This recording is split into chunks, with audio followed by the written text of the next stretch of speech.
The morning of April 26, 1986, started like any other for the people of Pripyat, a small city in northern Ukraine, close to the Belarus border. The city, built to house the workers of the nearby Chernobyl Nuclear Power Plant, was a symbol of Soviet technological prowess. But that morning, a series of events began that would change the lives of those living in Pripyat and the surrounding areas forever. At the heart of the Chernobyl plant, Reactor number 4 was undergoing a safety test, which, ironically, led to the disaster. The test aimed to ensure the reactor could maintain cooling water circulation in the event of a power outage. However, a series of operator errors, combined with inherent design flaws in the reactor, led to a sudden power surge.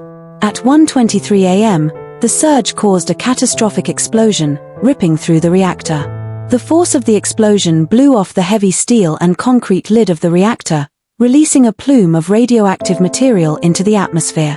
The explosion and subsequent fire spewed large quantities of radioactive isotopes into the air, which were carried by the wind across Europe. In the control room, chaos reigned.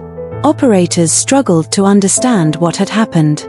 Firefighters were quickly dispatched to the scene, unaware of the invisible threat they faced. They fought the blaze for hours, many without protective gear, receiving lethal doses of radiation. The residents of Pripyat, just a few kilometers away, were still asleep. They went about their day as usual, children attending school, parents going to work, oblivious to the radiation spreading through their city. It wasn't until 36 hours later that the Soviet authorities ordered an evacuation, finally acknowledging the severity of the disaster. Buses were brought in to transport the city's 49,000 residents.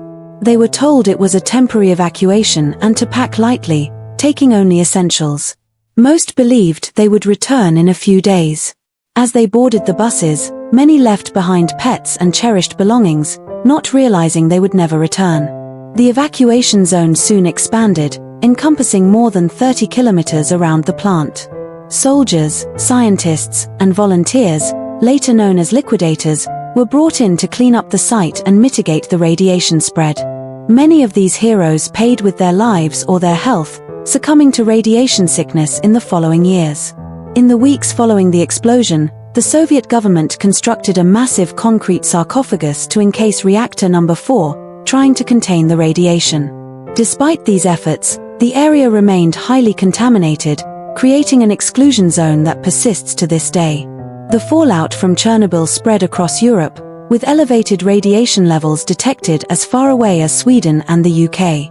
The disaster had far-reaching environmental, health, and political impacts.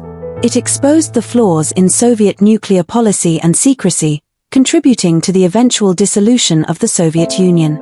In the years since, the story of Chernobyl has been told and retold, a grim reminder of the dangers of nuclear power and the human cost of technological failure. The city of Pripyat stands frozen in time, a ghost town reclaimed by nature, where the echoes of the past linger in the abandoned buildings and overgrown streets. Chernobyl is a story of tragedy and heroism, of human error and the resilience of those who faced the unimaginable. It remains a potent symbol of the destructive potential of nuclear energy and a solemn testament to the lives forever changed by that fateful April night.